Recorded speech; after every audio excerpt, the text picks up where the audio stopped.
Bonsoir à toutes, bonsoir à tous, bienvenue sur Le Fossé en direct pour ce talk show, 1 heure à parler de l'Olympique de Marseille. Voici tout de suite le programme de cette émission.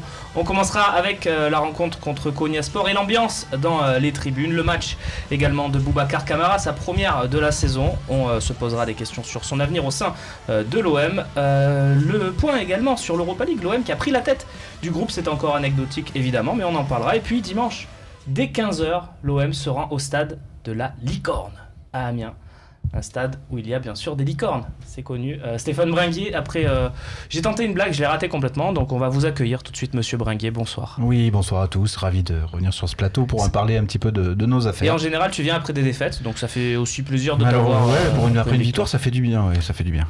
Oui, Romain. C'est une victoire avec une situation qui fait quand même penser à une défaite. C'est vrai, on va en parler. Bonsoir Romain Canici. En face de vous, messieurs, nos deux invités, Karim Zeribi, bien sûr, qui nous fait toujours le plaisir d'être avec nous, élu Marseille. Le plaisir est toujours partagé. Et d'autant plus aujourd'hui avec Stéphane et Bernard, je fais rarement des émissions avec tous les deux. Romain, c'est habitué, c'est le boss. On se voit tout le temps. Donc on le sait. Mais c'est vrai que je suis content d'être avec cette tablée. Bernard, le plaisir est partagé également de t'avoir ici avec nous. Ancienne légende olympienne. Je le dis à chaque fois parce que le mot n'est pas galvaudé.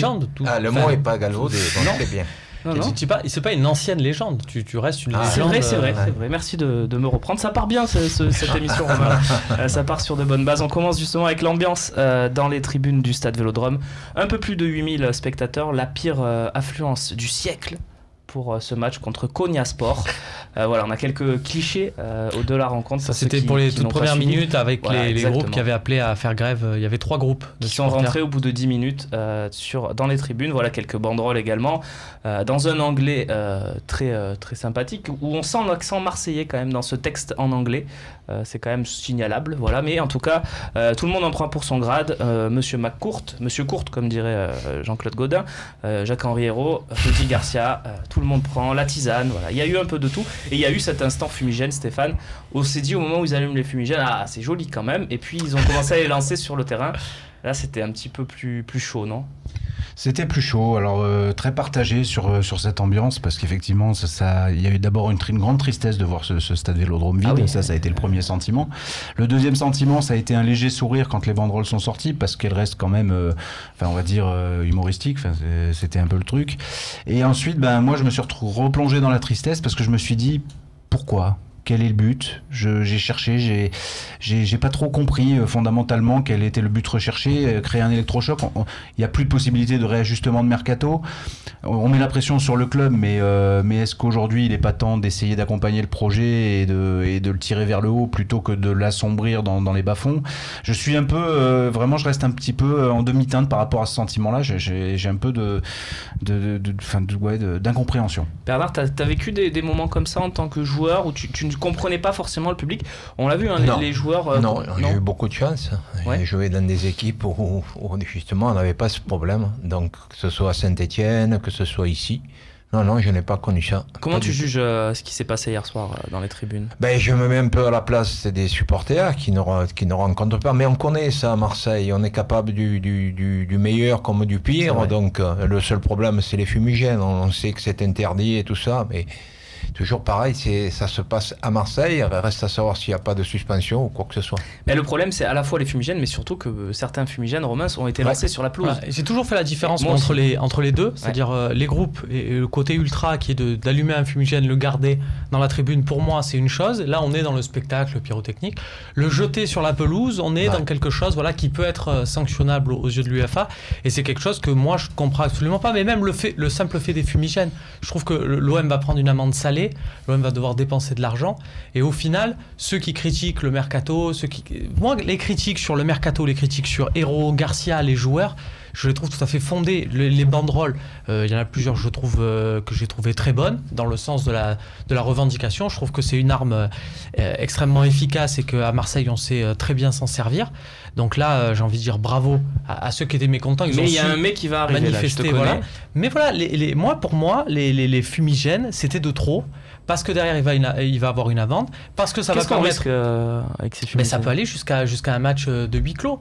Et alors après, de se dire, ouais, mais de toute façon, personne va au stade et tout. Non, on peut pas prendre en otage ceux, même s'il y en avait que 10, on peut pas prendre en otage ceux qui voulaient voir ce match. Il y a des mecs, le prochain match, ça sera leur seule possibilité de leur vie de venir au Vélodrome. Il y a forcément des personnes à qui ça arrivera, et on va les priver avec un huis clos. Ça, je trouve ça... Voilà, ça je trouve ça que c'est trop, et surtout ça va au final décrédibiliser le mouvement d'ensemble qui était un mouvement de contestation qui pouvait s'entendre. Karim, qu'est-ce que tu penses de tout ce qui s'est dit et de tout ce que tu viens de voir en fait, moi je rejoins le mécontentement. En tant que supporter de l'OM, je rejoins le mécontentement. Après, je suis, c'est un peu mon tempérament, plutôt pour, je dirais, une forme de mécontentement constructif.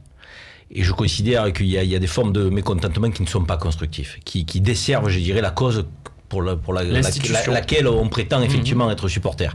En l'occurrence, je suis pour qu'on manifeste mécontentement parce que le compte n'y est pas sur le terrain.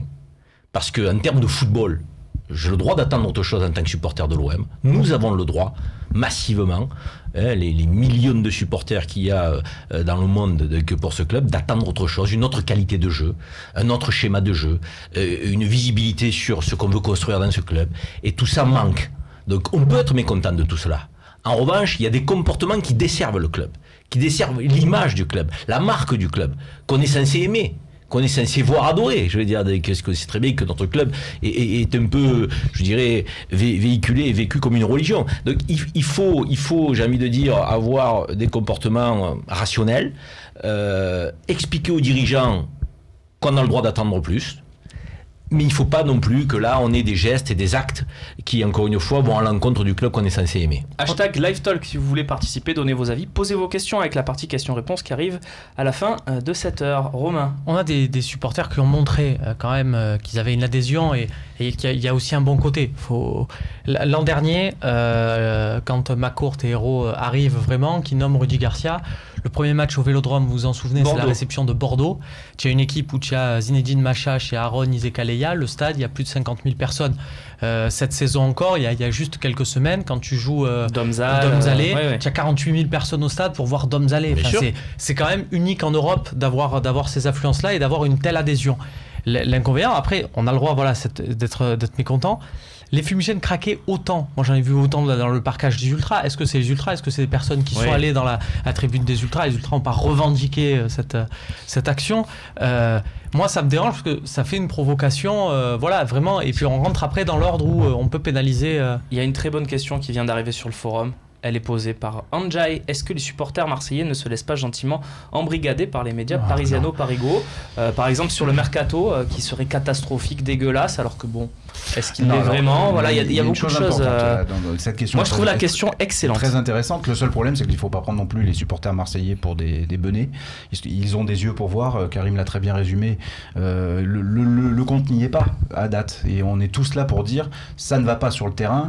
On a parlé du fond de jeu de Rudy Garcia qui était absent, en tous les cas on était incapable de le localiser, mais par contre il ne faut pas prendre les supporters marseillais. Mais est-ce que tu crois que d'entendre à longueur de journée l'OM Champions Project c'est n'importe quoi, le Fuck Project, ces trucs-là, est-ce qu'à force d'entendre ça c'est pas les médias, ça c'est pas des médias parisiens, les formules que tu viens d'employer. Moi j'ai vu un responsable de groupe de supporters ici même sur ce plateau, donc c'est pas les médias. J'enlève Parisiano-Parigo de la question, je l'ai cité, mais est-ce que les médias le vrai problème, c'est que l'exaspération taclé trop fort, je sais pas. Enfin, le symptôme, les signes sont aussi forts que l'attente. On attendait, la communication de l'OM. Mais la saison, elle n'est pas terminée. On a joué 5 matchs. C'est ça. Mais il y avait une grande attente. Il y a une grande exaspération. Oui, Karim. C'est tout à fait normal. C'est marrant, la saison n'est pas encore terminée, mais évidemment, je pense que les supporters, il ne faut pas les prendre pour ce qu'ils ne sont pas. On a le droit d'avoir un esprit critique et d'être tout à fait, non? Bien sûr. Sans être, je dirais, aujourd'hui taxé d'être influencé ou influencé par les. Honnêtement, ceux qui veulent nous faire croire aujourd'hui que le mercato est réussi, qu'on pose des fondations pour inscrire le club dans une démarche de redressement durable. Mais on nous prend pour des imbéciles. Moi, je l'ai dit à ce micro, mais non, mais on n'est pas d'accord. Moi, je considère aujourd'hui qu'on prend des joueurs qui sont plutôt en fin de carrière, qui viennent chercher une pré-retraite chez nous, qui sont plutôt bien lotis, qui se comportent mal comme des endroits de l'attente pour porter le maillot de l'OM. On recrute des joueurs à peine arrivés, ils sont blessés. On pourra les utiliser dans quelques mois. Excusez-moi, si vous appelez ça un mercato réussi, mais qu'est-ce que c'est un mercato échoué ? Non, ça. Faut m'expliquer, moi, je veux dire. Il faut être cohérent, on est d'accord, le football. On peut aussi se demander pourquoi juger le mercato, donc juger en partie Mitroglou, qu'on n'a pas encore vu faire un seul match à l'Olympique de Marseille. Tu le recrutes blessé, Romain. Voilà. Non, mais peut-être. Un supporter a du mal à comprendre que ce garçon ne sera pas utilisable. Peut-être que dans 4 mois, 5 mois, peut-être, et je te dis pas, je cherche pas à prendre la défense de Mitroglou, je suis pas son fils, mais peut-être que dans 4 mois, 5 mois, on va se rendre compte qu'il valait mieux prendre un Mitroglou blessé pour 15 jours, mais qui va venir, qui sera plus performant qu'un Carlos Bacca. Tu ne fais qu'émettre des hypothèses, voilà. Et le projet du club, c'est peut-être. Est-ce qu'on peut se contenter le 15 septembre d'avoir un projet de club qui est peut-être on jouera mieux demain, peut-être Mitroglou sera le meilleur buteur après la trêve, peut-être que Abdenour et Rami vont devenir des grands défenseurs. Mais c'est pas raté non plus. Moi je trouve que dans ce mercato, personnellement, je trouve que le mécontentement peut pas faire aussi effet d'électrochoc. Est-ce qu'on doit être toujours béni oui en disant mais tout va bien, mais on fait comme si c'était extraordinaire? Non. Moi je dis que le mécontentement doit être constructif. Être constructif, c'est envoyer un signal aux dirigeants. Est-ce que aujourd'hui vous avez le sentiment que vous nous livrez une équipe de l'Olympique de Marseille capable de jouer les 3 premières places, qui était l'objectif, je le signale quand même au départ? Est-ce que vous avez le sentiment qu'on inscrit le club sur des fondations durables pour retrouver le lustre d'antan? Est-ce que vous avez le sentiment que les joueurs recrutés portent le maillot avec dignité? Toi, apparemment, c'est non à ces 3 questions. Je dis aujourd'hui que nous n'avons pas mis les belles fondations, les bonnes fondations qu'on était en droit d'attendre dans ce grand club qui est l'Olympique de Marseille. Je le dis tranquillement. Je vois la question de Maxime G. Passons-y. Alors, la direction est-elle autant décriée que le mythique trio Labrune, Mitchell, MLD? Mitchell qui débarque dans le trio. Oui, mais voilà. Labrune, MLD, on se souvient qu'il y avait des périodes, notamment sur la saison il y a 2 ans, à la fin, il y avait des matchs où c'était les après-matchs contre Bordeaux, tout ça, c'était quand même très costaud. Non, alors c'est pas dans ce cas-là. Il y a toujours des gens qui sont contre ce qui est pour, mais enfin, il a raison. Ce qu'on voit sur le terrain ne peut pas. On va y venir. Voilà, ne peut pas justifier un mercato haut du panier. Moi, je trouve que on peut pas. Si la sonnette d'alarme est tirée un peu tôt, moi j'ai une explication. Alors on va me dire tu mets tout le temps sur le dos de ce mec-là, mais pour moi Labrune il est aussi pour quelque chose. C'est-à-dire que Labrune dans sa relation avec les supporters, il les a fait attendre en leur disant attendez, vous allez voir, on va faire ça, Il les a un peu endormis et du coup les supporters après quand ils sont montés au créneau se sont vus reprocher d'avoir trop attendu et on leur dit ah là vous gueulez trop tard. Je pense que maintenant, s'ils agissent maintenant, c'est parce que l'expérience Labrune les a servis et ils se disent on va tirer la sonnette d'alarme. Revenir sur la mais justement, mais eux l'ont vécu. Tous les groupes de supporters ont vécu la période avec Vincent Labrune et ils savent par expérience qu'il ne faut pas attendre pour tirer la sonnette d'alarme. Bernard, Stéphane et la conclusion pour Karim et puis on passera à un autre sujet. Là-dessus. Le recrutement qui est fait, il a été fait à la va-vite, qu'on le veuille ou non. Et un recrutement, ça se fait pas à la va-vite. Alors je vais surprendre beaucoup de monde. Mais un recrutement, ça se fait pas non plus par consultation des supporters. Sinon, ça serait nos sondages, Bernard. Comment? C'est pas non plus par la consultation des supporters qu'on fait un recrutement. Mais je parle pas des supporters. Les supporters, ils n'ont rien à voir. Ce qui les intéresse, les supporters, c'est que les gars qui sont sur le terrain, ils se bougent. Alors c'est tout. Que tu sois à un moment, un jour, c'est possible. Mais tu n'as pas ça. Je suis désolé de le dire. J'étais joueur de football. Tu joues par plaisir au football, mais tu as l'impression qu'ils s'emmerdent les 3/4 sur le terrain. C'est ça qui est difficile à comprendre. C'est ça que je comprends pas. Alors, là où je rejoins Bernard, c'est qu'il y a un vrai problème de terrain, mais je pense qu'on va en parler. On parle vraiment de l'aspect, on va dire, politique de la situation de l'OM, où je pense sincèrement que cette direction paye un peu l'ultra-patience des supporters du passé. On a demandé aux supporters d'être patients pendant des années et des années. Là, il y a des promesses qui ont été faites, une direction qui indique qu'il va y avoir des joueurs qui signent en juin, qu'on va frapper fort sur le mercato. Voilà. Oui. Tout ça, mais je l'entends et je comprends l'insatisfaction des supporters. Mais par contre, moi, ce qui me gêne et ce qui me chagrine, c'est que on enterre quelque part ce projet qui n'est pas là pour l'année à venir, mais pour 5 ans. Donc oui, il peut faire. Non, mais là, on va parler aussi des Jeux Olympiques en 2024. Mais Bernard, attends, juste une question. Tu préfères le recrutement de Lyon où ils prennent des joueurs inconnus, des Hollandais qui ont fait une saison dans les jambes? Pourquoi des gens inconnus? Il y a des joueurs qui sont pas connus et qui sont suivis par des directeurs sportifs qui se baladent de partout. Je change pas une seconde le mercato de l'OM contre celui de Lyon, personnellement. Josep Scobolar est parti. Pendant 6 ans, il a donné des joueurs. Pas un joueur a été récupéré. Mais ça, c'est le passé, ça. Ah, mais c'est du passé. Mais on vit pas du passé, mais de l'avenir, on peut pas être rose non plus. Hein. Qu'est-ce que tu voulais dire, Karim, pour non, conclure? je voulais dire que moi, je suis très embêté. Je vais vous dire pourquoi. Parce que d'abord, je considère qu'on ne subit plus l'ère Labrune, contrairement à Romain. Je ne pense pas. On a une équipe qui est arrivée en novembre dernier, avec un coach, qui ont expliqué qu'ils n'avaient pas les moyens, au moment où ils sont arrivés, de mettre en place leur projet, ce qui était tout à fait entendable. On va arriver dans un mois, ça fera 1 an que cette équipe est en place. Tout à fait. 12 mois après, si on avait quelques velléités positives, un fond de jeu, des matchs qu'on a perdus, mais avec lesquels on a quand même mis des matchs références. Des matchs références. Si les joueurs donnaient le sentiment d'appartenir à un groupe, de faire corps, de mouiller le maillot, même s'ils sont défaillants techniquement pour certains d'entre eux, on serait indulgent. Je le sais que les supporters auraient été indulgents. Le vrai problème aujourd'hui que nous rencontrons, c'est qu'on a le sentiment que les mecs, ils partent dessus la jambe, ce qui est en train de se passer. Ils prennent ça à la légère. Oui, on a des gens dans les tribunes qui prennent plus à cœur ce qui se passe pour l'OM que des gens qui doivent aujourd'hui représenter l'OM. Donc moi, c'est pas Hérault qui me pose problème. Je vais mettre les pieds dans le plat. C'est pas Jacques-Henri Hérault. C'est Garcia. Moi, j'en veux pas au président qui doit incarner un projet collectif. Ouais. Et c'est ce qu'il fait. Je trouve qu'Hérault est plutôt bon et que Labrune était mauvais. Je dis que Hérault n'est pas aidé par le côté sportif. Ah non, mais ça, on est d'accord. N'a pas le coach aujourd'hui qui est capable de transcender son groupe, de créer les bonnes conditions tactiques, de nous donner de l'espérance dans les résultats sportifs. On a un problème sportif. Non, mais ça c'est tout à fait. Il faut qu'on parle sport, football. Et donc, rapidement, s'il te plaît. Pour prolonger ce que dit Karim, il y a peut-être un effectif qui peut être utilisé de meilleure manière, et à ce moment-là, on se dira que tiens, parce que voilà, si tu utilises bien cet effectif, tu te diras il est pas si mal l'effectif, quoi. Pour moi, le problème est footballistique, il est sportif. Non, mais ça, on est d'accord. Je suis désolé, il est sportif, et je le reviens, et quitte à vous gaver avec ça, sur le choix des recrues qui ne sont pas des valeurs ajoutées telles que j'aurais pu l'espérer. Ouais, moi j'estime qu'une recrue aujourd'hui, en début de saison, doit surpasser les gens qui étaient dans ton groupe l'année dernière, parce que c'est une valeur ajoutée. C'est pas le cas. Et je dirais qu'il y a des joueurs qui sont bons, qui me font plaisir. Sakai, à ma vie, ça me fait plaisir. Est-ce que c'est eux qui doivent porter le club et l'équipe?